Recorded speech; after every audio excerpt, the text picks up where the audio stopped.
The David Pakman Show at davidpakman.com.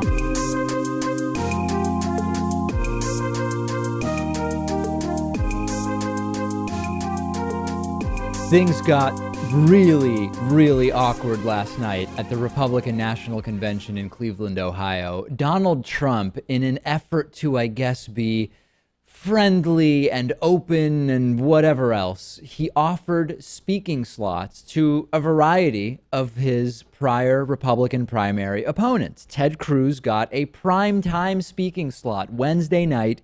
He went up on stage in Cleveland, Ohio at the Republican National Convention, but at no point did he endorse Donald Trump. The entire point of the Republican National Convention, a coronation of their nominee, and Ted Cruz hasn't, and he won't, and it started off bad. Let's take a look at the beginning here. I want to congratulate Donald Trump on winning the nomination last night.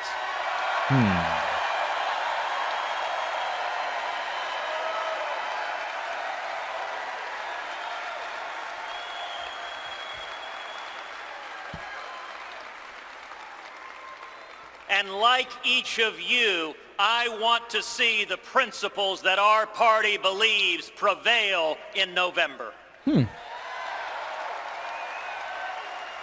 Yeah, so that doesn't sound too pro-Trump. It's like, I apologize if anyone was offended.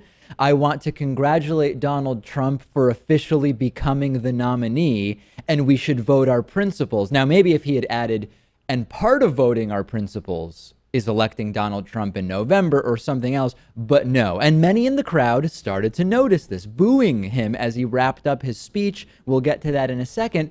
But in the middle of his speech, Ted Cruz actually went even further and said that not only should voters be voting for their principles, but he encouraged the voting of their conscience, which is total code word talking point. It's a double entendre, meaning we don't support Trump because our conscience does not allow us to support him in spite of him being the nominee. Here's Ted Cruz continuing this insane speech.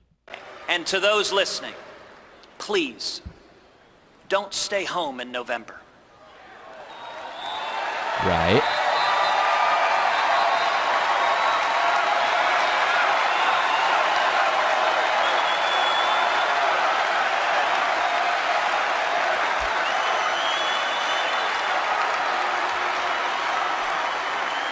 If you love our country and love your children as much as I know that you do, stand and speak and vote your conscience. Vote for candidates up and down the ticket who you trust to defend our freedom and to be faithful to the Constitution.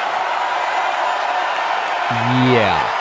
So all of a sudden, the booing is starting to ramp up, and it's pretty clear when Ted Cruz says, vote your conscience, vote up and down the ballot for people that actually support the Constitution, defend the Constitution. It's pretty damn clear Trump is not on that list. And then the wrap up, when all of a sudden it is confirmed, oh, the speech is over, there's no Trump endorsement coming, then the boos come in wholeheartedly. God bless each and every one of you, and God bless the United States of America.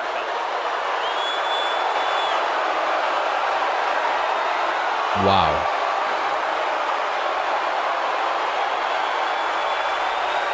This could not be a more negative speech about Trump, short of Ted Cruz saying, do not vote for Donald Trump, right? There's nothing he could have said that would have gone beyond this, short of just don't vote for the guy. The entire thing so poorly executed, and we'll put up a picture for you of the Trump family after the speech was concluded, and if you're watching with me, you will see nobody there looking particularly thrilled today. Donald Trump Jr. giving a very negative interview to CNN's Aaron Burnett about what happened. Sean Spicer, RNC, some kind of RNC official, also saying he has no interest in talking to Ted Cruz. He hasn't talked to Ted Cruz. This was just absolutely ridiculous.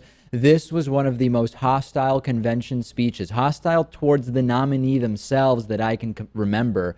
And today Cruz was asked about it, and he is not endorsing Trump, saying, I am not in the habit of supporting people who attack my wife and attack my father. This was absolutely no accident, adding that he will not come like a servile puppy dog if you attack my family. And he was asked a question from a bunch of delegates this morning which was, are you going to vote for Trump? And he said, I can tell you I'm not voting for Hillary. This was deliberate, as if we needed any more evidence of that. This is arguably an attempt to sabotage the Trump campaign. Ted Cruz is running for president in 2020. That is my takeaway here. And every news outlet focusing, again, days 1 through 3, Melania copied her speech, and finally someone fell on their sword. I'll tell you about that in a second. And now, day 4, leading up to the Trump speech tonight, Ted Cruz went out there and basically further divided the Republican Party in what was just a huge unforced error, absolutely disastrous Republican convention here. Let's get now to the follow-up, maybe the wrap-up of this Melania Trump plagiarized speech story. So on Monday evening, Melania Trump, Donald Trump's wife, spoke, and she had a paragraph, an extensive paragraph of her speech, which was essentially verbatim a copy of Michelle Obama's speech from 2008. Initially, everybody and their mother and father and daughter and cousin and friends all denied that there was anything plagiarized here. And all of a sudden, exactly as predicted, somebody fell on their sword. I don't know if this is actually the person responsible, but we have now heard that Meredith McIver, a family friend and writer for the Trump organization, identified herself. She put out a statement saying, it was me, it was all my fault. I offered my resignation to Donald Trump and he turned it down, saying everybody makes mistakes. The explanation is that she was supposedly on the phone with Melania Trump, and Melania Trump told her about some of the stuff she likes about speeches and mentioned, I guess, a Michelle Obama speech.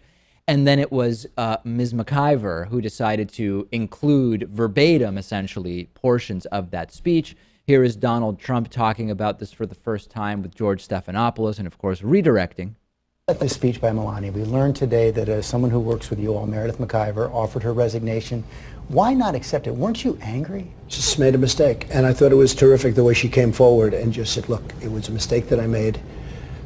And she thought it was very unfair to Melania. Although, interestingly, the press treated Melania very well because they didn't think it was her. So you've had some amazing entrances. Yeah, so basically the guy known for firing people, I mean, basically Donald Trump's reality show, his television career is based on firing people, now saying, hey, you know, she made a mistake. It's an embarrassing mistake. Melania went up there and just regurgitated a speech from 8 years ago that the current first lady gave. It's just a mistake. Now, interestingly, Donald Trump has previously blamed Meredith McIver. In 2007, in a deposition, Donald Trump was grilled over whether he had overstated his debt and whether he had understated his debt, thus overstating his net worth. And he acknowledged that there was an exaggeration in one of his books, but he blamed this exact same woman. Take a look at the transcript here from the deposition, and you'll see in the very bottom left, bottom right of this page that we're showing you, he was asked why, what was actually going on with that, and he said, you know, he doesn't know that it could have been Meredith McIver because she is the one who was writing a bunch of this stuff. So big picture, yet another disaster. This started on Monday. Tuesday, all denials, the news all day about Melania Trump's speech. Wednesday, wondering what would happen. And finally, a staffer falling on their sword. And now I guess we're sort of wrapping this up as we go into the last day of the convention. We knew someone was going to have to take the blame. Is Meredith McIver really responsible for this? Who knows? It doesn't even really matter. What's more interesting is that it may have actually been a violation of campaign finance laws for the Republican nominee to use a private corporate employee to write a campaign speech. Meredith McIver, to the best of the investigators' knowledge, the journalists that have looked into this, she's a full-time employee of the Trump organization, not paid by the campaign, and it is actually a criminal offense for a campaign to use private resources willingly and knowingly.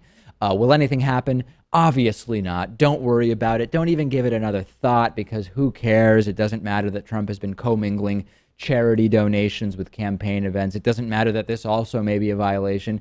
It's Trump. He could shoot people on Fifth Avenue and nothing bad would happen. Here is something insane from yesterday's third day of the Republican National Convention. There's this conservative political commentator and talk show host, Laura Ingraham. We actually used to talk about her with some frequency, although her name hasn't come up on the show for a while. She appears to have made a Nazi salute following her speech at the convention in Cleveland, Ohio yesterday.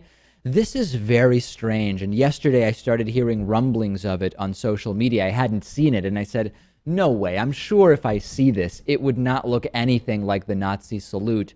But it does. It absolutely looks like 53-year-old Laura Ingraham, in praising Republican presidential candidate Donald Trump, did something that is indistinguishable from the Nazi salute. Let's take a look at it a couple times. Here's the first one through. The United States of America. Right. Yeah. So this is incredibly awkward.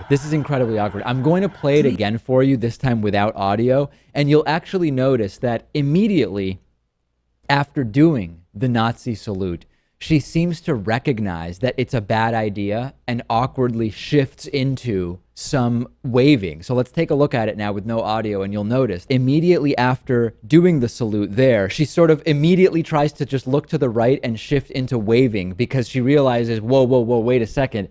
This is probably not a good thing to do. So it looks like she sort of unconsciously Zig Heils and then catches herself. In the past, though, Laura Ingraham has actually been pretty outspoken against ever making analogies to Nazis. She's talked about this on the O'Reilly Factor. She says it's always ridiculous to make comparisons to Nazis. This would not be close to even the first person making the Nazi salute at a Trump-related event. We've been covering that Trump fans have yelled Heil Hitler. They have yelled Heil Donald Trump, Zig Heil, et cetera, et cetera, et cetera, at a variety of these rallies. This has started almost at the beginning of Trump's campaign. So it's actually not that odd that somebody was bound to do it at the Republican National Convention. Although if you had asked me last week, take a look at this list of speakers, who do you think is most likely to do a Nazi salute? I don't think I would have said it was Laura Ingraham. I really don't think so. And of course, Donald Trump on multiple occasions retweeting anti-Hillary memes and images that started on neo-Nazi frequented message boards, et cetera, et cetera. This is very odd. Is Laura Ingraham a Nazi? No, I'm not saying that. I've not heard anybody say that before. But the optics of, you've got the campaign, you have the candidate who, of the candidates, mainstream Republican or Democratic candidates from the last who knows how many elections, has the most vocal support from the white supremacists, has led to white supremacist websites needing to upgrade their servers to account for the increased traffic as a result, at least partially, of Donald Trump's campaign, has retweeted images that came originally from havens of white supremacists.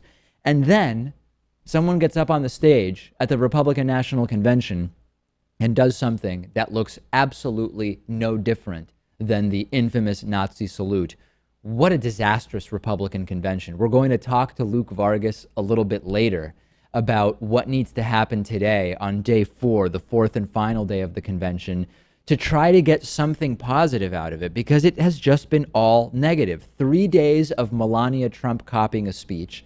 Ted Cruz goes up there and effectively attempts to sabotage the 2016 Republican campaign, speculating from the outside that this was Ted Cruz basically starting his 2020 campaign, and you round it off with a Nazi salute on the stage. Trump needs to go big tonight, or it's going to be a really, really bad Republican convention.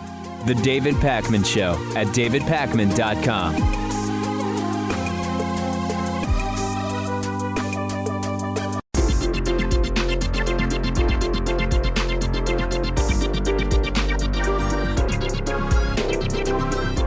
The David Pakman Show at davidpakman.com. Today's new member of the day is none other than David Lind. David, thank you so much for being a David Pakman Show member. I know that I rarely talk about this, and I just want to take a few seconds. This is a program that is funded by the audience. We have a thing called membership. We have extra content for our members. We have commercial-free audio and video feeds of the show for our members. And we're talking about pennies a day, but every single member is like a vote with a dollar bill for the show to continue. So if you like the show, if you want to support the show, please consider signing up at davidpakman.com/membership, like David Lind did. And that is a fantastic thing. Let me give you a terrific documentary recommendation today. I watched this a few days ago. The film is called Terror. It is a documentary from 2015 directed by Lyric Cabral and David Sutcliffe. And the concept is that the film starts by following an undercover FBI informant. And the use of these FBI informants is quite controversial. This particular FBI informant is called Saeed Torres. And he is involved in a sting operation targeting a white Muslim man named Khalifa al-Khalili. I hope I'm pronouncing that at least somewhat right. And when the movie starts, I said to myself anyway, wait a second. How could they be even broadcasting this? I could understand Saeed giving permission to be filmed, but how on earth did this all get out? And I don't want to spoil the entire storyline of this documentary, but what transpires is absolutely fascinating. And as far as the FBI informants, I went in without a great understanding beyond the sort of entrapment that is sometimes engaged in by FBI informants, where they are essentially planting ideas in the people they are trying to sting for crimes to commit that individual on their own is very unlikely to have had the wherewithal, desire, nor resources to carry out. So the entrapment element I was aware of, but you also learn that these FBI informants are often undertrained and thus put at great risk. They are often underpaid, at least as far as some of what we learn from the documentary Terror.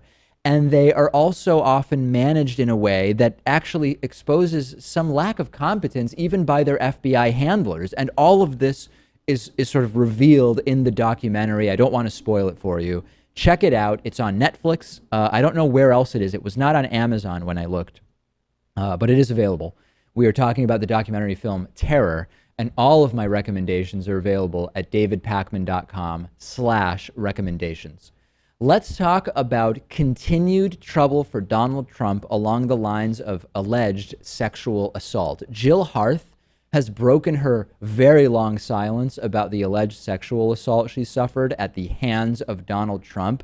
The details, as we now know them, about the 1997 complaint allege that at Donald Trump's Maralago resort in Florida, Trump pushed Jill Harth against the wall and tried to violate her. This reportedly happened in 1993 and was reported in 1997. Let's take a look at a quote now that Jill Harth has broken her silence on this, saying, "He pushed me up against the wall and had his hands all over me and tried to get up my dress again, and I had to physically say, 'What are you doing? Stop it.'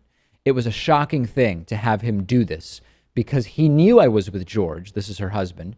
"He knew they were in the next room. And how could he be doing this when I'm there for business?" Now, according to Harth, this wasn't isolated nor rare for Donald Trump. Harth claims that Trump regularly did stuff like this, including at a dinner she went to with beauty pageant contestants where Trump was reportedly groping her under the table. Now, Harth says, and always when this happens, oh, well, why now? Why now that he's running for president is she speaking out? Harth says she wasn't planning on speaking out at all, but that after Trump and his daughter Ivanka made comments that she didn't like, she felt the need to speak out. Trump publicly said a few months ago that Harth's claims were, quote, meritless, and Ivanka Trump gave an interview where she said that her father was, quote, not a groper. So the reaction to this story, expectedly, is that, oh, this is someone looking for money or attention, or maybe the Hillary campaign or the Democratic Party or someone who doesn't like Trump. Somebody has paid her for her to come forward and start talking about this. I take it you are familiar, however, with a completely unrelated case being brought against Trump by the girl who claims that Trump raped her when she was just 13 years of age. This is plaintiff Jane Doe, proceeding under the pseudonym, bringing legal action against Donald Trump and Jeffrey Epstein. And the reaction there individually was very similar. Oh, this is all BS. It's some girl from the 90s who now is, for whatever reason, politically motivated or whatever, coming out against Donald Trump. But we do now have a couple of stories. That is what we know. This is not now just one isolated story. We can't call it a pattern. We can still, as many have done, try to find out why motive might explain false allegations. But the narrative is building. The narrative is growing here. And I am very interested to see whether this will truly go corporate. I would say go mainstream, but what I mean is, will it make it in any significant way onto corporate media? I would assume corporate media would be very hesitant to even mention that this type of stuff is going on in any significant detail for fear of being branded as pro-Hillary or anti-Trump or part of the evil liberal media. But now we have more detail about a second and unrelated allegation about the presumptive, well, now official Republican nominee. He has been officially nominated but hasn't yet given his acceptance speech, which he will do tonight. This is a very disturbing story. A lot of people emailed me about this. Charles Kinsey is a therapist who works with people with disabilities. He says that police shot him while he was trying to help his patient with autism.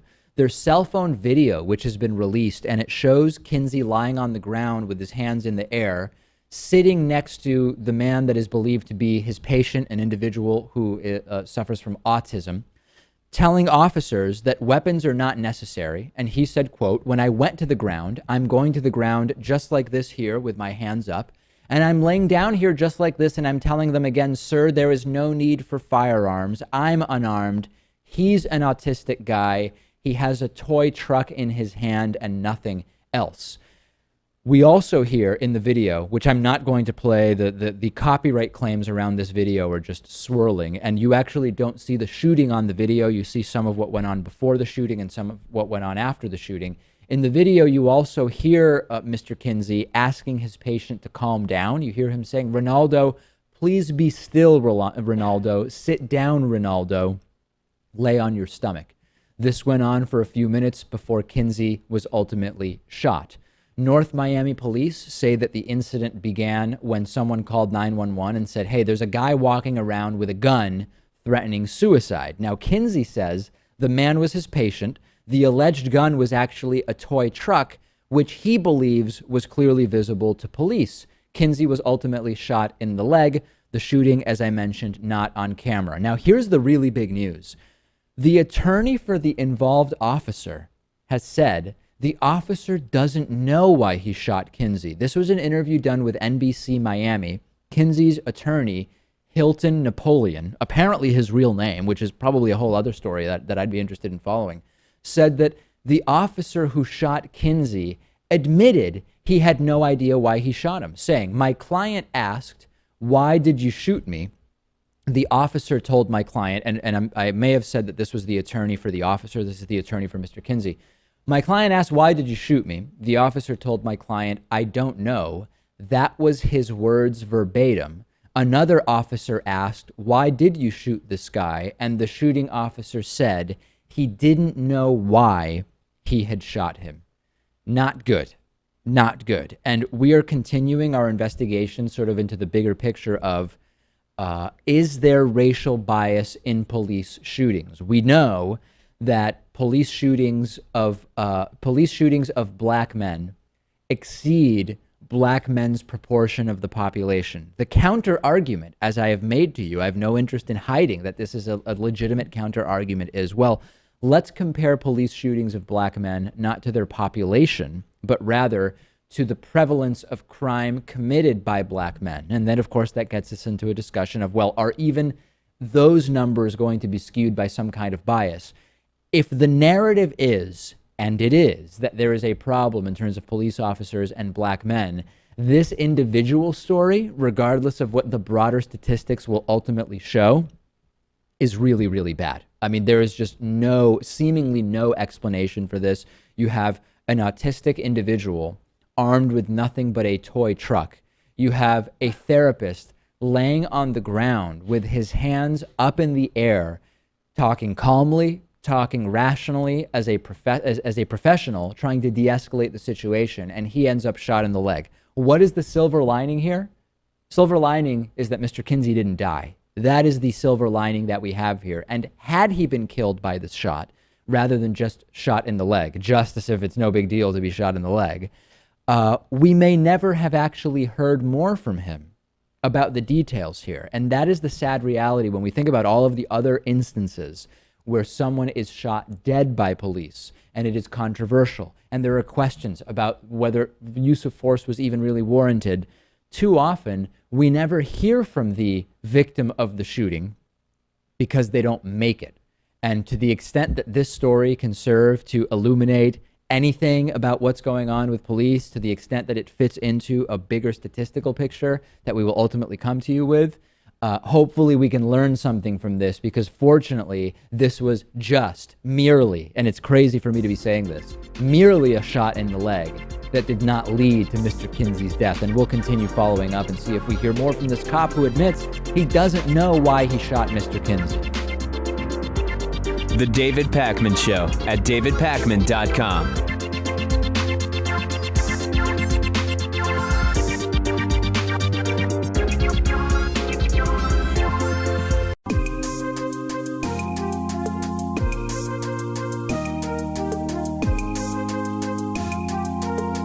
Welcome back to the David Pakman Show. Let's go now to Cleveland, Ohio, the site of the 2016 Republican National Convention. Checking in with us, as he has been doing during the week, is Luke Vargas, United Nations Bureau Chief for Talk Media News. Luke, what was the mood there after this, some are describing it as sabotage by Ted Cruz going up there and basically doing everything short of saying don't vote for Trump? It was a thrilling rebellion to watch, and I think it was one of the few nights of this convention, few speeches or anything, that has been relatively well captured on television. I went back home yesterday and watched sort of the way the microphone mix worked. I mean, you could really see and hear a lot of the same anger that was palpable on television as was palpable in the arena. I think it is very true, and this is a line that the Trump campaign and a lot of their surrogates have been saying today, but I think it is very true, having talked to people in the convention center after all this went down, that was actually a unifying moment for Donald Trump. I do think there are folks, in the media and elsewhere who I think can write a probably excellent story about how this really shows party disunity, but at the same time, if there was really ever, a sign that Trump's supporters weren't all in, that moment where everyone from the New York delegation, to the hardcore Republican states were all, just screaming and swearing at Ted Cruz in unison, that was the moment. So, he might be able to play this well. I think Donald Trump was wise to come into the arena like he did midway through the speech. And I thought, some of the best cleanup came from someone like Newt Gingrich, really comfortable speaking off the cuff, sort of addressing the concerns. Chris Christie, also, a CNN reporter, came down to him during the speeches that followed and did a live interview right there from the floor. And Christie was just saying how inappropriate it was for Ted Cruz to do that. So I think, as we look towards, what Trump can do tonight, I think there's a few things that he needs to really address head on. And Luke, before we get into that, let me mention, what you're bringing up is interesting, because I saw Donald Trump Jr. earlier today on CNN. Yes. And he came out and immediately said, oh, I think that what Ted Cruz did has actually helped my father significantly, because now we see that there are elements trying to drag him down. He's the nominee and it's actually helping him. I think I simultaneously agree with you that for Trump supporters, this was absolutely fantastic and made them even more feverishly in favor of Trump. But it also does reflect that many Republicans still don't like the guy. Yeah, I think it's important to know. I did sort of, I'm not a data journalist really, but I did go back through the past 5 Republican conventions the other day and look at the percentage of the popular vote within the primaries that was represented by people who were either speaking on stage and or had endorsed the candidate officially. And I'd done this sort of graph. And, John McCain had basically, I think it was something like 90% of the popular votes reflected in people that inevitably came around to him. And then in 2012 and actually back in 2008, you had the Ron Paul element, the 10% of the party that really never came along. And you had to look back to 1996 to see Bob Dole, who only got 63% of the party's popular vote candidates to come along with him at the convention. You had Pat Buchanan notably not going along with things. And I had thought, oh, wow, Donald Trump here. I thought Ted Cruz was going to endorse yesterday, and he would have brought him to about 85%. take Ted Cruz off the map now, and Donald Trump, the past 20 years, is the candidate with the weakest numerical support from either the voters of those candidates or the candidates themselves. So you're right.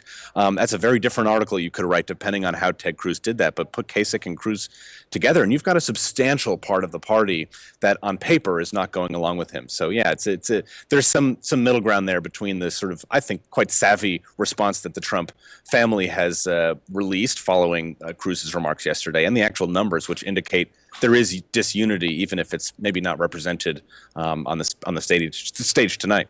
Yeah, you could also even go beyond just the popular vote represented by the speakers and look at most opposed delegates dating back to Gerald Ford, 1976. Sure. So let's talk about tonight. Days 1 through 3, the media coverage was overwhelmingly about Melania Trump's plagiarized speech. Yesterday, of course, eventually this woman, Ms. McIver, falling on her sword. Who knows if she was even responsible, but fine. They've sort of started to wrap that up. Then last night, you've got Laura Ingraham appearing to do a Nazi salute. You have Ted Cruz doing what we just talked about, and the narrative today has been about that. What, if anything, can Trump do tonight in the culminating speech of the convention, which always happens on the Thursday evening, to bring the narrative back around to something even remotely positive? I'll talk about substance in just a moment, but I think you do need something electric to happen, some surprise guests, something to give this convention a pop, because the only thing that's been popping this week are the LED bulbs on the stage behind all the speakers. I mean, it's been tech disasters, 1 through 10 last night. So you could, maybe I'm dwelling too much on guests and think that somehow Trump really needs to surprise people, but he did promise that. I mean, he said this was going to be an amazing convention like none other. He could go a few directions. If he wants to get surprise guests, you could go for the red meat. You could get Sarah Palin in here, which seemed like a big omission when you looked at the original program. You could Seems go for like an a deliberate one, though, don't you think? Right. You could go in the entertainment direction. You could get a kind of a Clint Eastwood style surprise, or I think most effective, and I think the chance of this is quite slim, but someone who tries to bridge the ideological differences within the party and to, give actually a name or a face to what these Republicans apparently on the stage have been saying all week, which is, Donald Trump is capturing the votes of all in support of all these Reagan Republicans, of all these independents. So far, we haven't heard from any of them. So, I mean, I don't think Kasich would come and do this on the last night of the convention, but is there someone out there who is a symbol, if not really truly indicative ideologically, of someone who's a moderate who's come around to Donald Trump? And as far as substance, and perhaps I'm being naive thinking that people, a lot of American voters read the New York Times, or two, really care about the nuance of foreign policy. But I think Donald Trump's comments yesterday regarding NATO protection of countries in the Balkans is very problematic, not because the voters heard it and reacted negatively, but because it is a great thing for Hillary Clinton to jump on and exploit the hypocrisy there. I mean, on one hand, Donald Trump is quite militaristic. He talks about how we need to take our apparently 20th century military and turn it into a 21st century fighting force, that we need to project power, that Hillary Clinton and Obama have not done enough in Syria. He wants more military action and more power projection. But on the same hand, it seems to believe in some sort of litmus test. He's very hesitant about actually using American force to protect people. So what is it? This convention has been all about Hillary not keeping her word, the value of a promise. I mean, this sort of buzzwords that Republicans love to talk about, their iron commitments to faith and to family and to Israel or any other things. But yet when it comes down to actually not only abiding by a treaty, but standing up against, the forces of evil that might invade Estonia or Lithuania, he doesn't want to do it. So I think he needs to be clear there about really what he means, what his foreign policy vision is, and he needs to deliver a speech with a teleprompter with some competence. I mean, I have seen this man do teleprompter speeches more and more recently, and he is not getting better. Most notably, he gave a speech about 2 weeks ago in D.C., where he came up on stage, thanked people off the cuff, for a few minutes, and then started reading from the teleprompter. And on the teleprompter were all of the same introductions. So he needs to practice the speech and deliver it well to prove he can be a president, I think. Hey, real quick, Luke, as far as this lock her up chant that has been happening around Hillary Clinton, and interestingly, there's about as much focus on Hillary Clinton as there is about their nominee, Donald Trump, at this convention, seemingly. There have been some Republicans who I've seen on corporate media saying the lock her up thing is not particularly good. My reaction was the party of the criminal justice system and the rule of law and the Constitution and innocent until proven guilty chanting in unison to jail someone who hasn't even been charged with a crime, it seems to sort of run counter to the way they claim they approach the justice system. Have you heard anything while there about reactions to this lock her up chant?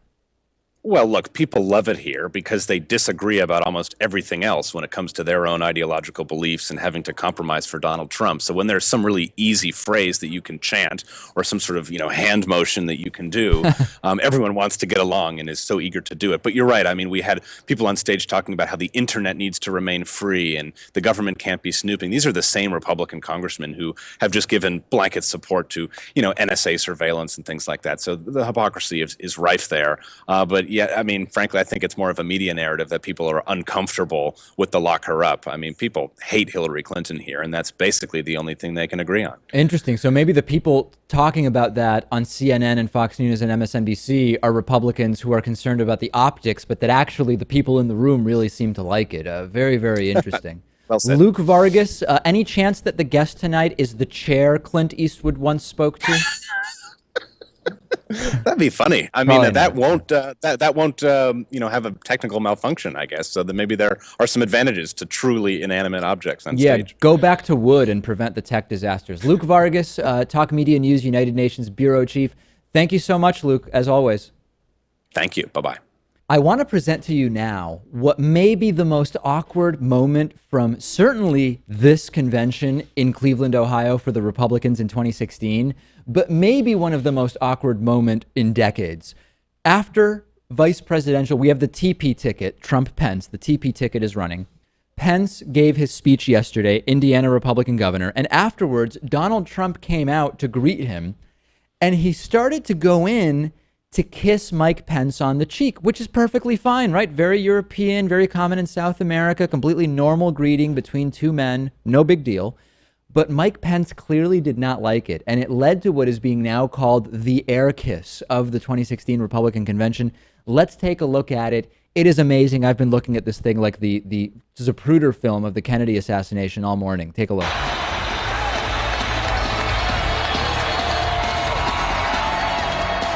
And there they go. Indiana Governor Mike Pence and Donald Trump coming out on the stage. This is his third appearance on this third night of the convention again. Trump wanted it and Pence didn't. This isn't a huge shock, right? Mike Pence from Indiana went to a Chili's for dinner when he came to New York City to meet with Donald Trump and announce that he was the VP. He's not exactly the guy who's going to be receptive to cheek kisses, I think. Let's just take a look at this one more time, and we can start it maybe just, this is good. Let's take a look here. And Mike Pence, he looks over at Trump. He initially seems somewhat into the idea of Trump coming out to greet him, and he takes a couple steps towards him. But he already starts to look a little skeptical. And there it is, Trump with a very, very bizarre move, and then instead choosing to point to Pence and give the thumbs up. This reminds me, there's this move, which Pence kind of did, which Bill Clinton has spoken about, which Bill Clinton, I think the story goes back to when he was involved as an arbiter in the Israeli-Palestinian peace negotiations. And he said, I wasn't sure exactly who was going to want to hug me and who would just want to shake hands or whatever.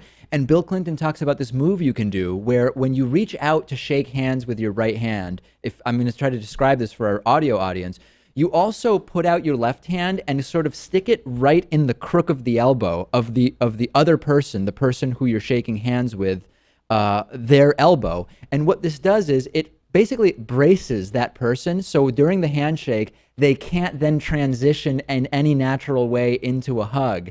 And Bill Clinton said that was his move in order to prevent any hugs with either, so to avoid to be seeming to be biased in some way. And Pence kind of did that here. And Trump sort of awkwardly leaning over, maybe the most awkward moment I've seen at any convention in history. I can't think of one that rivals this, and just amazing. Donald Trump, it is just no shortage of amazing moments at this convention. The David Pakman Show at davidpakman.com.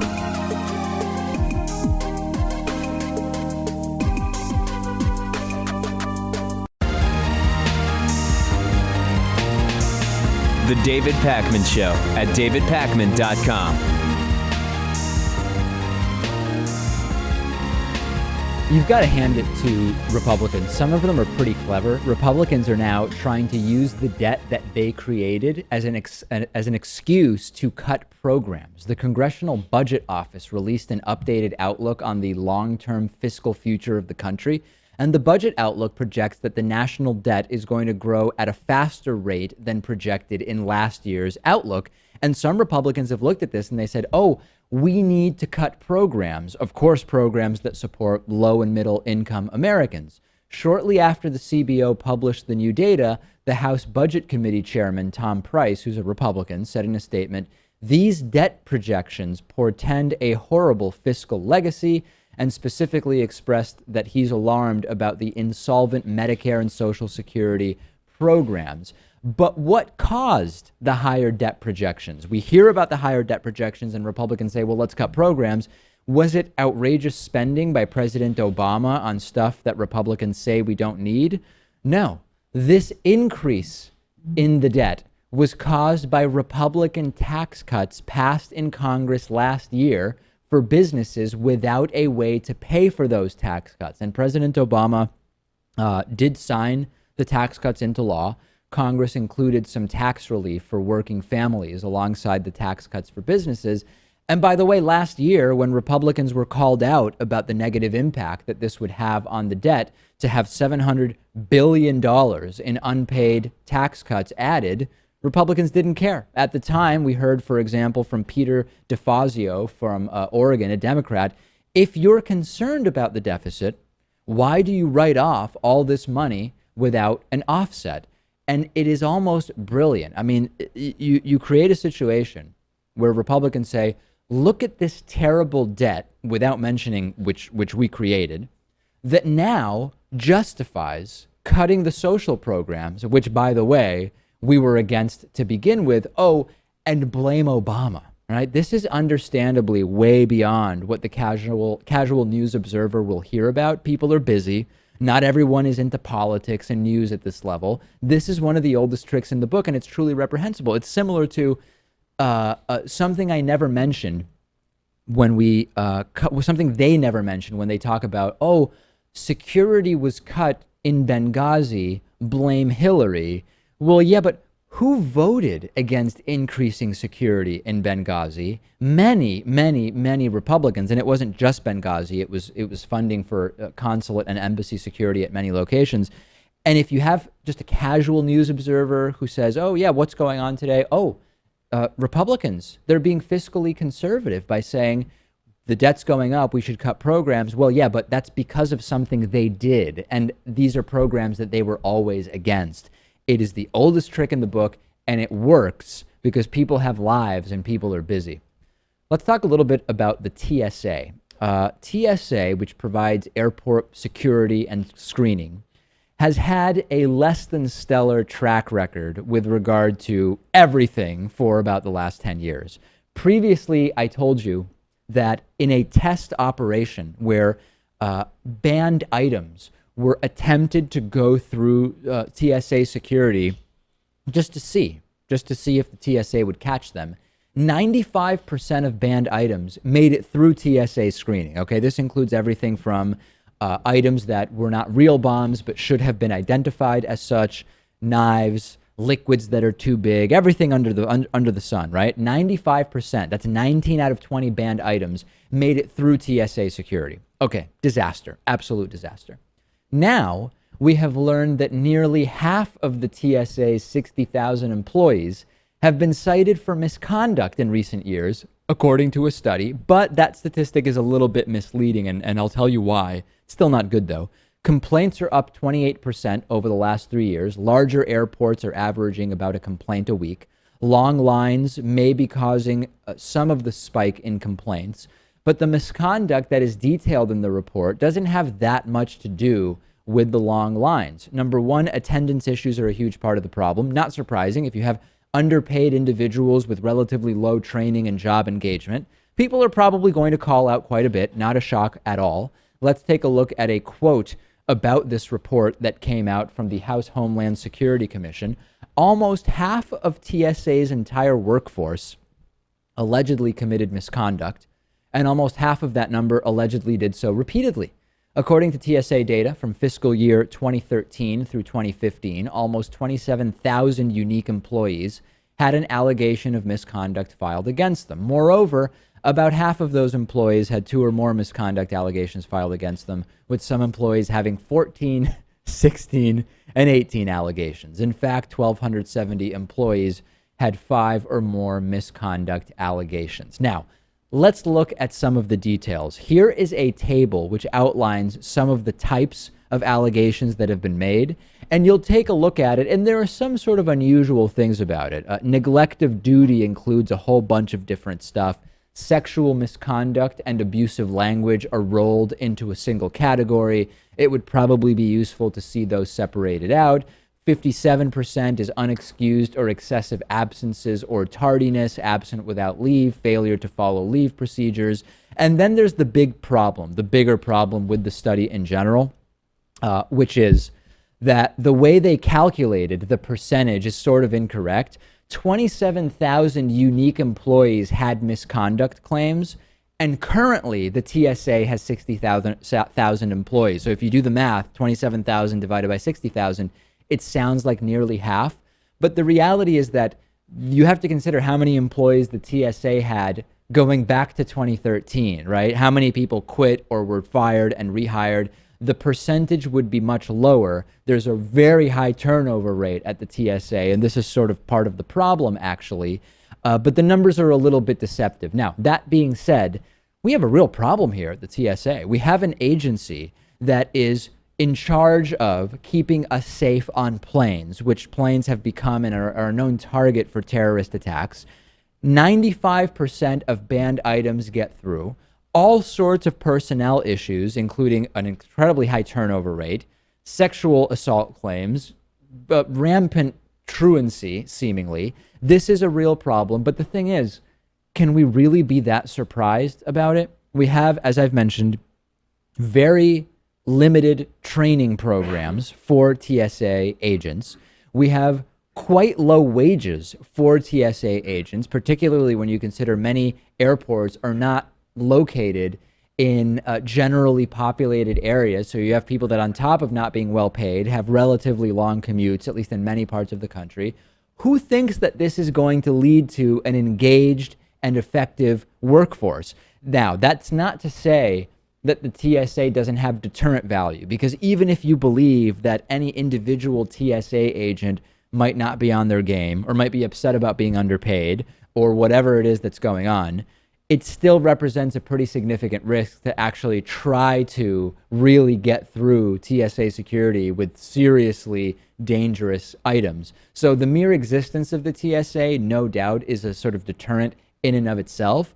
Although if we had a system more like the one that exists in Israel, as has been lauded worldwide, we would have a very, very different scenario. Of course, many people saying, well, that system would be very expensive. The reason why the Israeli system is so good is that it is way more expensive per person, but with only one major international airport in the entire country of Israel, a country that's about the size of New Jersey, you can afford to do that. And that is a legitimate argument, although if we said, you know what, we actually need to put more money into airline safety, into airport security, than we do into, I don't know, 50 military bases in Germany, much of it is just a matter of priorities. Very, very disturbing. Everything. We've heard nothing good about the TSA for a very, very long time.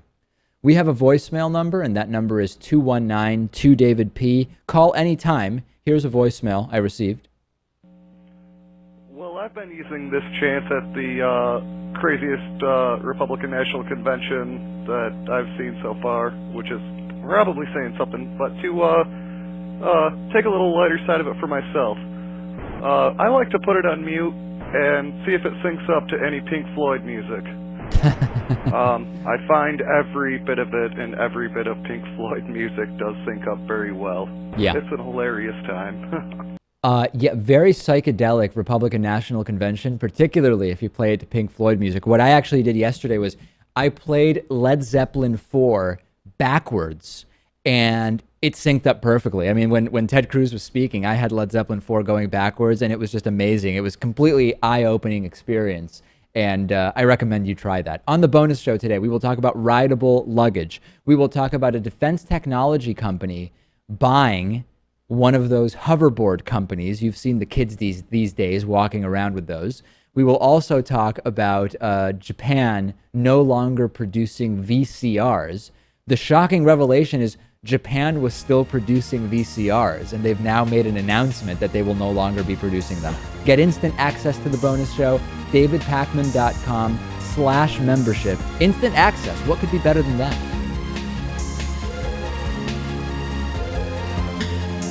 The David Pakman Show at davidpakman.com.